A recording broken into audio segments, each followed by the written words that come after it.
Hey everyone, welcome back to the channel. Hey, today's Wednesday the 30th. I am.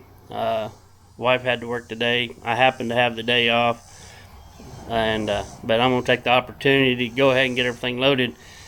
What we need, rest are loaded, because we're leaving out tomorrow the 31st on Thursday after work, and be headed to Sturgis, and we're going to drive until we get as far as we feel like we can drive, and then have the rest on Friday. Should be there Friday afternoon. But anyway, trying to get everything loaded up, because with us pulling the camper, we load a few extra things.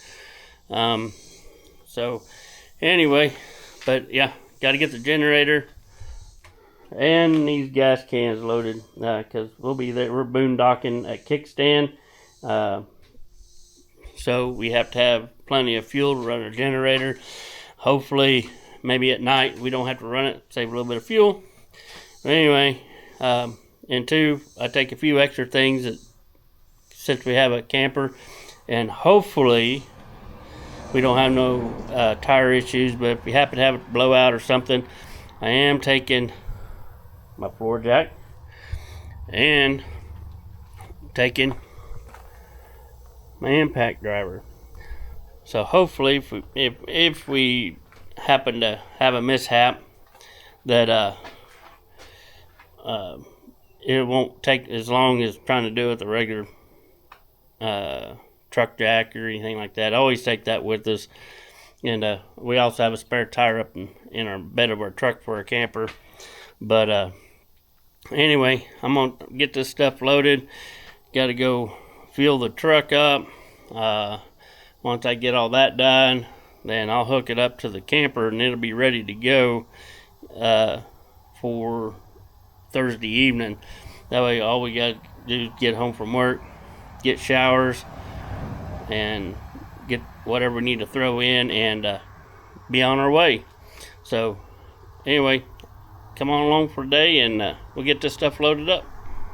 Alright, got the generator and gas cans. I wasn't gonna bore with everything, but also I did put this 25-foot extension in here for my camper, because wherever we decide to stop, because we're leaving out Thursday afternoon, so wherever we decide to stop, I can actually start up my generator and run my cord from my camper all the way to my generator with the gate down, plus the cover lifted up, and so it has adequate airflow, and still have my air conditioner in the camper to get a few hours sleep and head out the next morning. But anyway, all we got to do now is run into town, fill up the truck, and I got to swap hitches out because I got a different hitch on there, but swap that out and back up the camper and hook it up. Anyway, we'll catch you here in a little bit. Alright, well, we got everything loaded. Got the generator, gas cans, and all that like you seen. Now got the truck backed up to the camper and got it loaded, ready, hooked up, ready to pull out. So tomorrow afternoon we will be headed to Sturgis. I'm guessing we're going to pull out of here about 5:30 in the evening and be headed to Sturgis. So we'll keep you updated. So I'm going to leave you right here for right now. Keep the rubber side down and the shiny side up.